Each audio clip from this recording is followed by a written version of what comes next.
Hi, welcome to episode 106 of the Doctor Podcast Cykiert File Show, where we explore stories and expertise shaping healthcare and beyond. I'm your host, as usual, Dr. Robert Cykiert. By the way, please subscribe, follow, like, repost, and share Doctor Podcasts, and especially this episode, so that we can get more great guests in the future. Today, we're discussing a very important medical topic that's in the news a lot lately, sometimes with heartbreaking stories, and that is fertility medicine, also known as IVF or in vitro fertilization.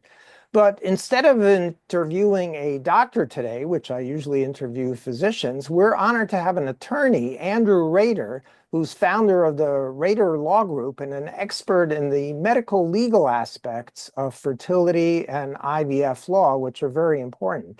Now, Andrew Rader is a trailblazing attorney setting a higher standard in IVF law, and he'll explain many important things to us. He's board certified in civil trial. This is a prestigious distinction awarded by the Florida Supreme Court to less than 1% of Florida attorneys. So that's very impressive credentials. And he brings over 30 years of experience serving clients in Florida and New York. He's particularly renowned for expertise in IVF cases, addressing reproductive negligence, unfortunately, embryo destruction, unregulated aspects of the fertility industry, and we'll get deeper into that during our conversation. So Andrew, thanks very much for taking time from your busy day and schedule to join us and share your expertise on this important topic that people don't know much about, but really should know. Thank you so much for having me. I very much appreciate it. All right. So tell us about your legal training background and how did you become specifically interested and an expert in fertility and IVF law? So I've been a trial lawyer for about 35 years. I started off as a public defender in the Bronx, and from there I moved on to doing all kinds of personal injury and medical malpractice cases. But the way that I got most involved in IVF is a case that I had a few years ago. I had a couple who back in 2018 had 4 embryos frozen. One of the embryos was non-viable, so they gave permission for it to be destroyed. Well, lo and behold, in 2022, when they went to implant the remaining 3, they learned for the first time that all 4 of them had been destroyed. And under Florida law, you couldn't get emotional damages for the destruction of embryos, even though it was possibly the most damaging thing that a person can endure. The reason was that, number one, embryos are considered property and you can't get emotional injuries for loss of property. Really? Number two, we have something in Florida called the impact rule, which means that if you're not physically harmed, you can't collect emotional damages. And obviously, in this case, the parents weren't physically harmed at all. But I was able to prevail upon a judge to recognize that if ever there was an exception to this rule, this should be it. And thank God he agreed with us, and rightfully so. That's an incredible. So since that time, I've been picking up more and more of these kinds of cases, and I've spoken extensively and done podcasts like this, and learned more and more about what is essentially an unregulated field. So have you changed the law in Florida, or only in that case did you get that? Well, it is only in that case because it's a trial level decision, but at the same time, they didn't appeal it, and there are no other cases in Florida that hold contrary. So it's persuasive authority, if not precedental authority. But it's hard to argue with the reasoning behind it. So Right. I don't think that a judge or another court is likely to go against what that ruling was. Right. So let's start with the basics for those exploring various fertility options. You've advised clients on the legal side of IVF. What are the first 3 steps you'd recommend someone take when evaluating fertility clinics or treatments, and why these steps are critical? You know, I wish there was a really great answer to that, but I can give some guidance. And the reason I say that I can't give a great answer is because, as I said, it's an unregulated field. So it's not like I can give the answer, but here are some suggestions.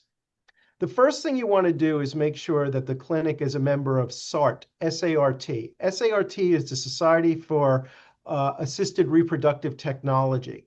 It is one of two industry standard groups that don't regulate this field, but they do provide guidelines to that field. Okay. The second one is the ASRM, which is the American Society for Reproductive Medicine. And they do similar things in that they provide guidelines to doctors.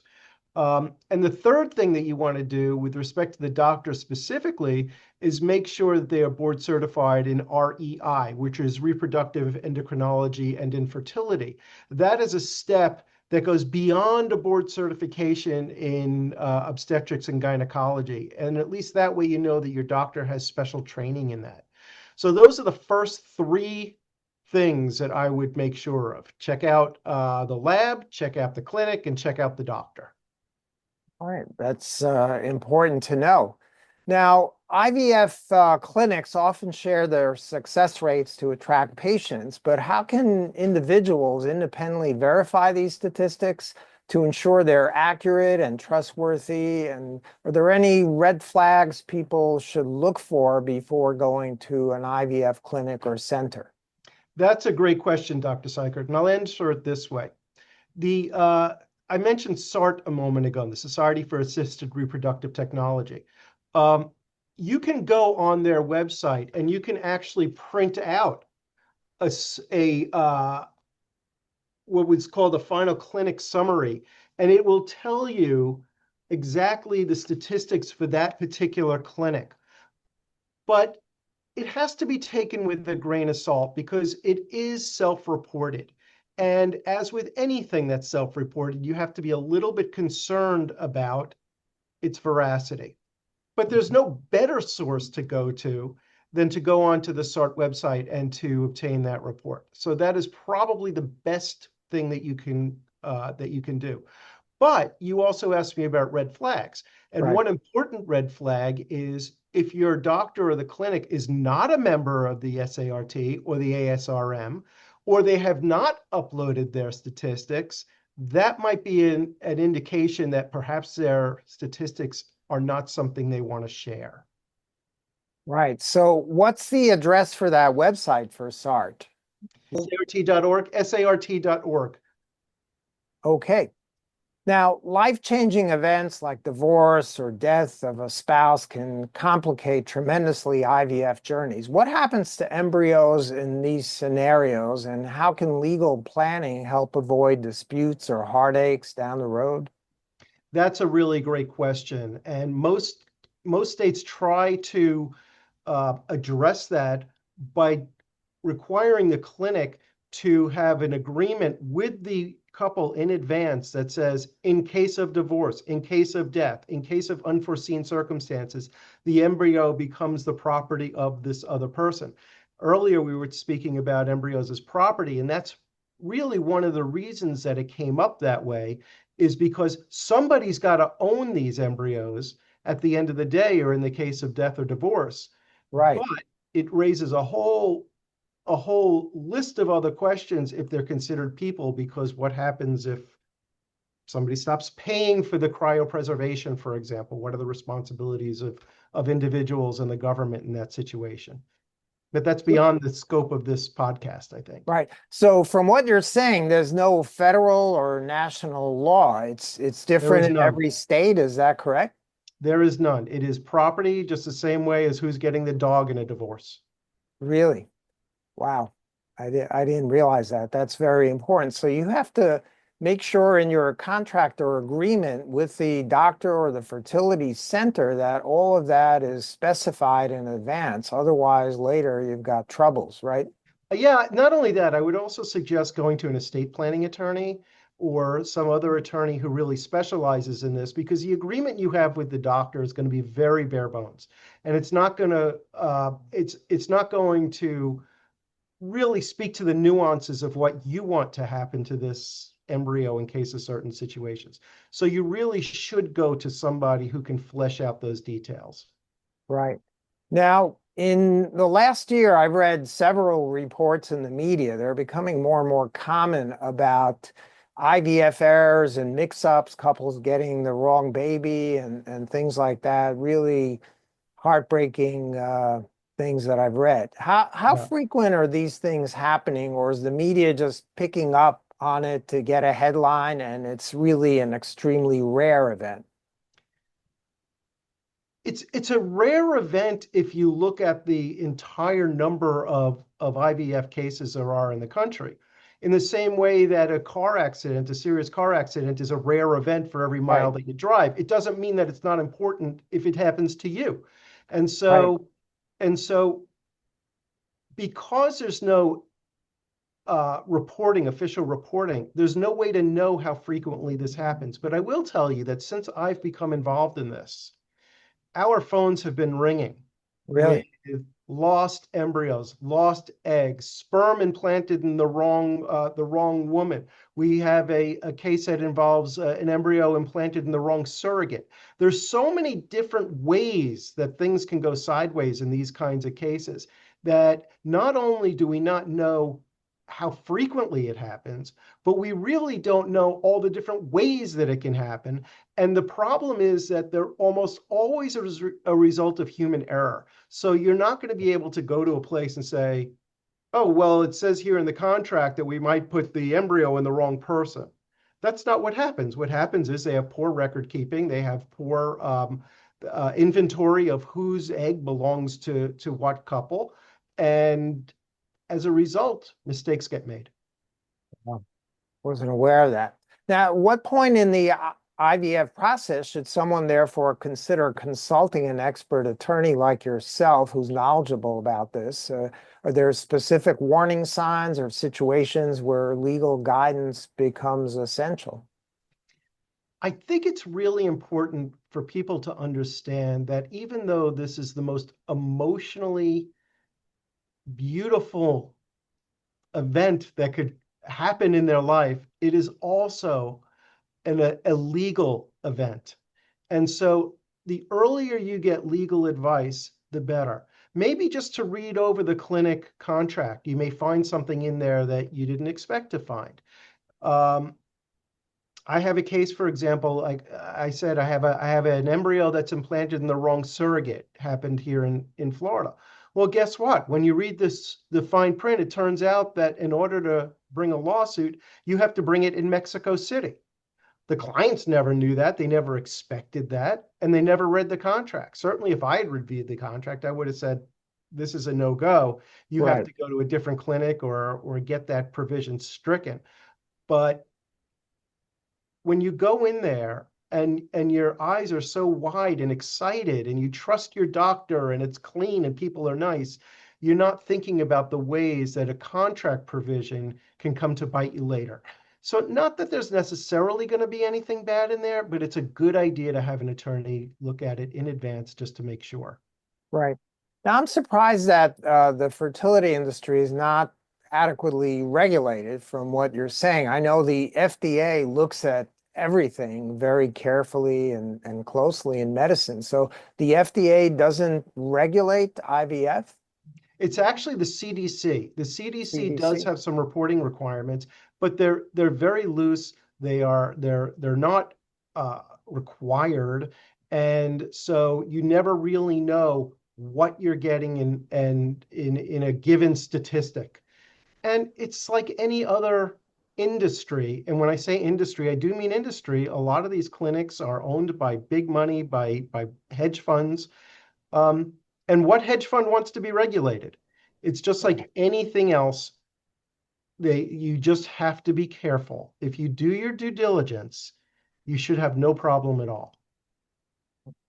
So on that topic, are you better off doing IVF at a major academic medical center affiliated with a university, large hospital where probably there's more oversight, more regulation, or at a small private clinic or a doctor's office? What's your opinion on that?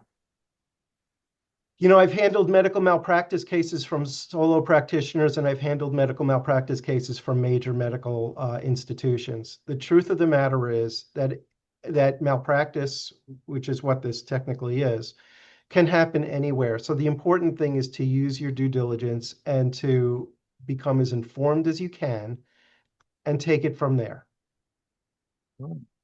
Now, you mentioned hedge funds. I've read that certain private equity groups also own fertility centers. Yeah. Wouldn't it be better then to have this done at a major medical center where it's more of a nonprofit type of organization rather than a hedge fund or a private equity group that are extremely interested in the bottom line? They want to do the right thing, obviously, but occasionally mistakes occur. What's your opinion on that? I don't think there's any evidence to show that one place is better than the other. On the one hand, yes, you may have a for-profit institution that's looking to squeeze every dollar. On the other hand, you may have a nonprofit that doesn't have enough dollars to go far enough. So choose your poison there. Again, the best thing you Right. can do is try to do your own due diligence. Sounds like you should maybe hire an attorney every time before getting into this process. Is that what you're saying? I wouldn't buy a house without having an attorney. I wouldn't write a will without having an attorney. When Right, you think about having children, which is going to be the biggest investment emotionally, probably financially, and long lived that you're ever going to have, it's probably a good idea to get a little advice up front. right. Good idea. Now, you've achieved some remarkable outcomes I've read, including several seven-figure recoveries for clients. What's your approach to ensuring cases involving deeply personal issues like embryo destruction or implanting in the wrong person are handled with both tenacity and compassion at the same time? My staff is trained to understand the emotional issues here. But when I say that, even as I'm saying it, my staff is fabulous and they're compassionate people, and so they get it without any training necessary. When you Mm. have a case like this, it's a detail issue. You want to make sure that you have an attorney who is well qualified, not only in the law, but in the emotional, in holding your Right. hand through what could be a bumpy and long process, and to make them feel, them meaning your client, as comfortable as possible while you pursue excellence in the way you do that. I can say that here at Rader Law Group, we work very, very hard to make sure that we are compassionate at the same time that we're pursuing excellence. That's great. Now, you've mentioned wanting to teach and mentor young lawyers who may be interested in this. What key lessons about justice and advocacy and fertility law do you pass on to these young attorneys in training, and how do you see this field evolving? It's funny when I say to myself, this field is in its infancy because it's so apropos, but it truly is. Yeah, It's almost like what's the law on artificial intelligence going to be? We don't know where this is going. What we do know is that we can be as prepared as possible going forward. We can educate ourselves on legal theories. We can educate judges like I did on why it's just right to do certain things and why they should hold um, that, for example, the loss of an embryo is a profound emotional loss for somebody.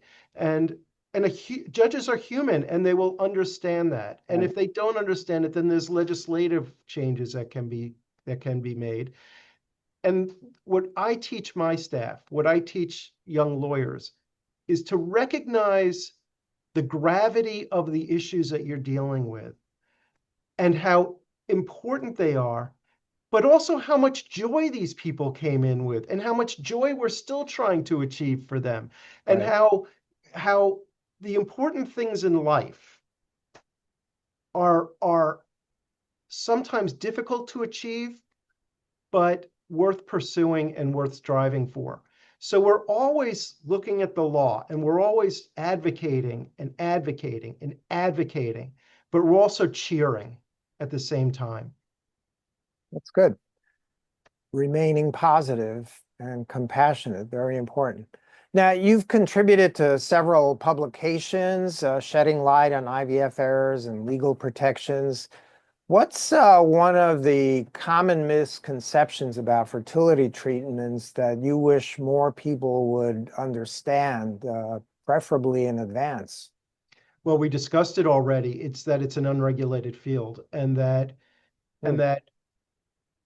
it is up to you as a consumer of a medical procedure to do your homework. And although the ways of doing your homework are not perfect, there are some things available, like we talked about earlier, like getting a Right. report from SART. All right. Now, you work in Florida and in New York, so people watching this know where to go now if they need help with this. But what do people in other states do, especially because the laws vary from state to state, as you said? How do people find an attorney experienced in fertility and IVF law? Seems like it's similar to finding the doctor or the clinic with all the credentials that you mentioned. What do people do to find the right attorney? Well, the first thing they can do is they can call me because I Okay, can co-counsel with attorneys in other states. Sometimes I can actually it's called pro hoc in other words, I can become admitted in a particular state for a particular case. So that's an availability. Beyond that, I have there are people who I can contact to try to learn more and to make sure that people will land on their feet. But I can be a good resource and starting point.